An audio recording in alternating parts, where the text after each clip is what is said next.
So there are many theories about why, and this is who I am. Why, meaning this is my work. There are many theories about why black males are not graduating from high school on time. Some educators argue that families are to blame. So we don't want to go to school, and it's urban districts. We're fighting to keep kids out of the building. We don't feel safe. We want the school to be safe. You got union fighting. You got governors fighting. You got superintendents fighting. You got everybody fighting. And everybody has a narrative that they're saying. Coupled with the fact that we know that in urban schools, traditionally the people that are in urban schools are black and brown children. And there is a belief that when black students are not being successful, or the reason why they're not being successful is because of the parents, there's a belief that black students and black males and brown males in particular are incapable of competing academically with their white counterparts. Some educators believe that black students and black males in particular fail academically because of beliefs in racial stereotypes such as the black males are lazy, biologically ill-equipped to perform well in math and science, only athletically inclined, insubordinate, rude, incapable of academic success, poor, and live in a culture that does not value learning. They live in a culture that does not value learning. So principals and superintendents, we have a lot going on, folks, in these urban districts. And you might not understand all of the undercurrents that are happening right now. And I'm trying to, peel them off to help you understand what's happening. Right? Because for black males, Latino males, they have the lowest performance rates in schools around the country. Oftentimes our black males, Latino males, black females are suspended higher than everyone else. And this is what we are right now. We have a battle on our hand. And principal and superintendent, and really, I say superintendent, but really principal, you're in the middle of this. Because you have to deal one-on-one with the teachers. So think about this. The teachers don't want to be there. They're upset, they're angry, frustrated, scared, nervous. On top of that, because they're worried about their health. Valid. It's not like I'm not dismissing that. It's a very valid feeling. These emotions are real. On top of that, the research says that for black males, Latino males, for brown children, that there is already a propensity to believe that they can't perform well academically. That they can't compete with their white counterparts. Black males, when they go into school, Latino males, they often face hostility inside of the school. Why am I saying this? Because not only do you have to deal with the COVID issue, you got to deal with the race issue on top of that. And principal, I'm assuming that because you're the leader of the building, you understand this in a sense to say that I don't fit in the category of I have issues with black and brown children because I'm leading them. I'm giving you the benefit of the doubt on that one. So now you have all this going on. You have all these issues happening. And I'm talking about the teachers. I'm talking about the teachers because school principals have an indirect impact on teachers and an indirect impact on student achievement. Let me say that again. School principals have a direct impact on teachers and indirect impact on student achievement. School principals have a direct impact on teachers and indirect impact on student achievement.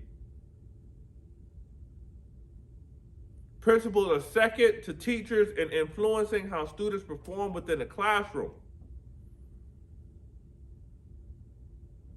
So,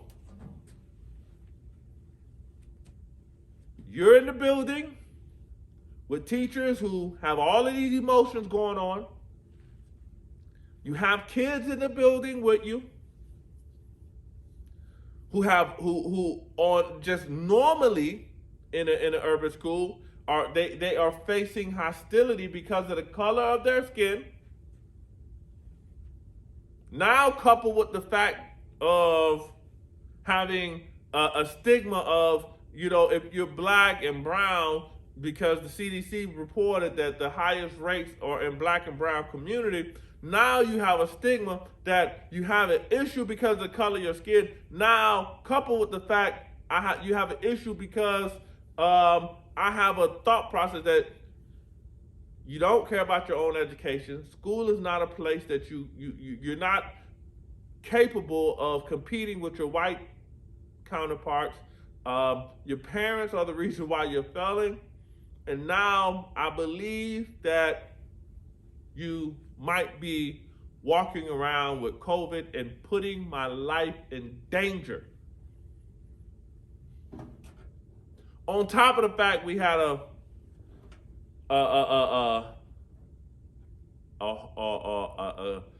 how do you say this? A contested presidential election that has people still picking sides and a narrative that something was stolen, right?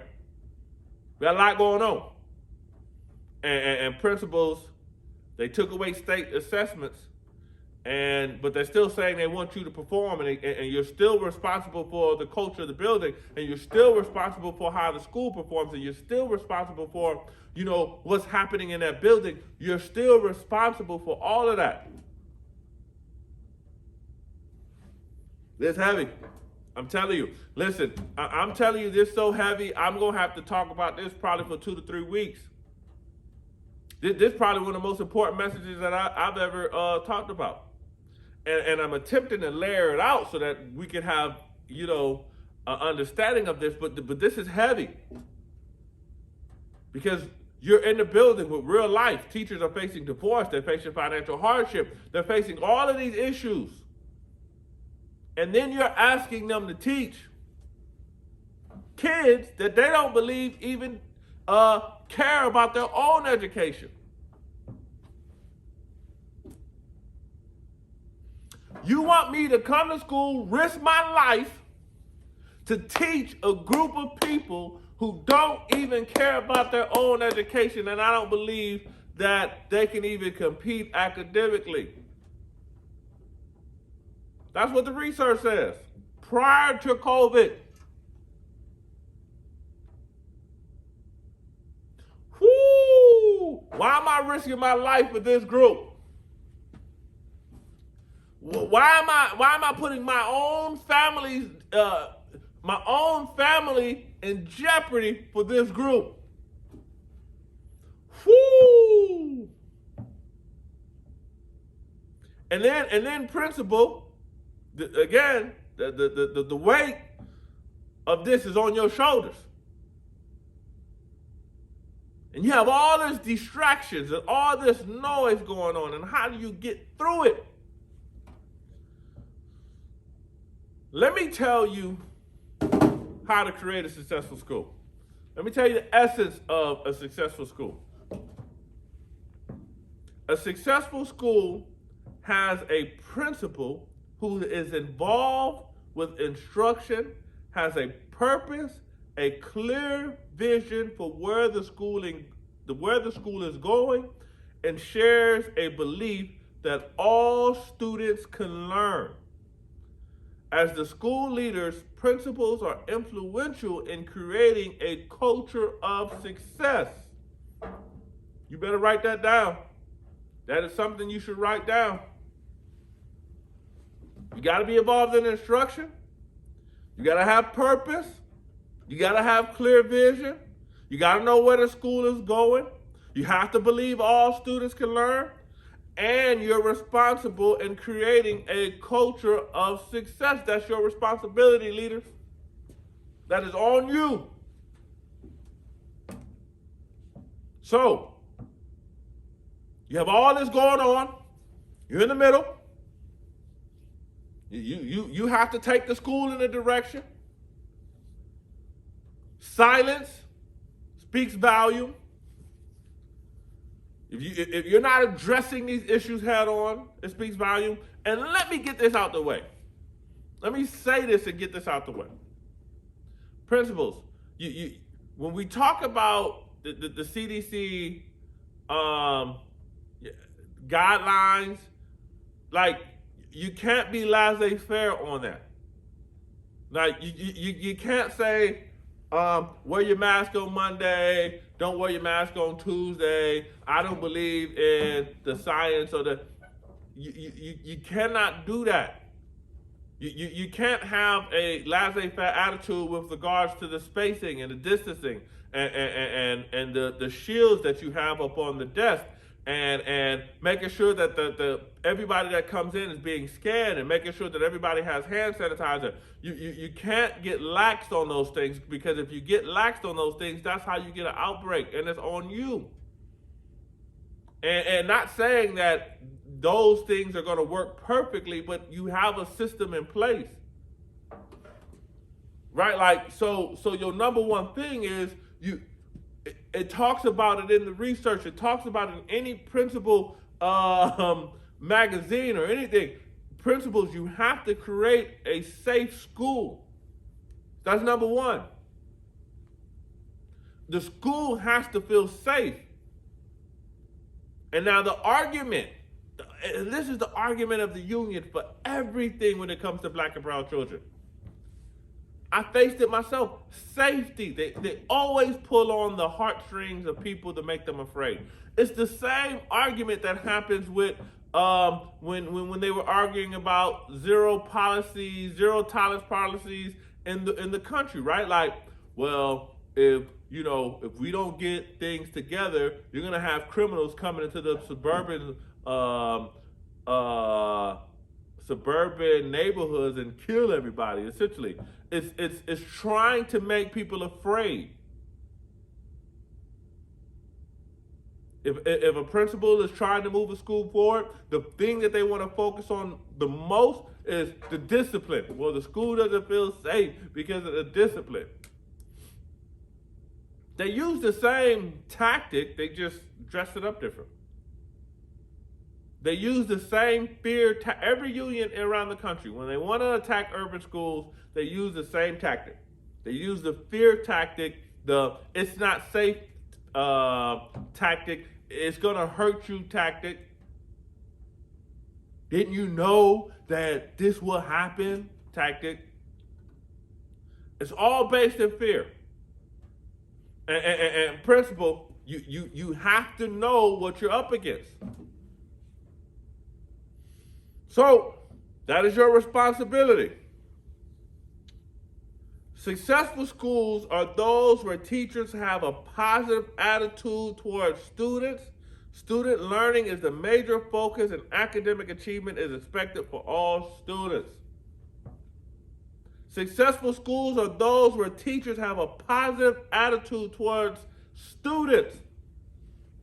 I just told you, we had an issue about the race thing prior to there being COVID. How are we going to create a positive teacher and student experience when I think this kid is carrying COVID and he's trying to kill me? I don't want to be here. I got stuff going on. I'm facing financial hardship. Me, and I don't feel safe. How do you create a positive environment in that situation? It's not impossible. I'm just asking. Think about it. Because what we're talking about creating a culture of success. We're talking about creating a successful school. We're talking about a school being successful, a school feeling safe, a school focused on academics. Let's go. That's what we're talking about. For Black and Latino males and Black and Latino students to be successful in school, there must be a positive and strong relationship with teachers, personalized learning that includes mentors and counselors, and effective, strong school principals. There has to be something that says we build strong relationships with our students. We care about our students. We're focused on their academic success. All right, so let's get to the work. Let's get down to the nitty-gritty. Principal, the number one thing you need to do right now, your number one focus to block out the white noise, to block out the distractions, is you have to get to the heart of your teacher. Thank you for taking this time and spending it with me. You could have been any other place, but you decided to spend your morning, your afternoon, or your evening watching this video. Principals and superintendents, you have a huge job right now with the teachers being in the building and kids being in the building. Today we talked about how do we create a school where we block out the distractions. Don't be distracted by the distractions. For more information, you can email me. The email is below. It's meaconsultantsllc@gmail.com. Or you can call me, 716-248-7648, 716-248-7648. I would love to come to your school and really help you create systems to increase student performance and not get distracted by distractions. I appreciate you. I'm here for you. Until next time, this is Dr. Mark Abraham, President and CEO of MEA Consulting Services, LLC. We're one of the fastest growing consulting companies in the country, and I can't wait to hear from you. I can't wait to see you. Until next time,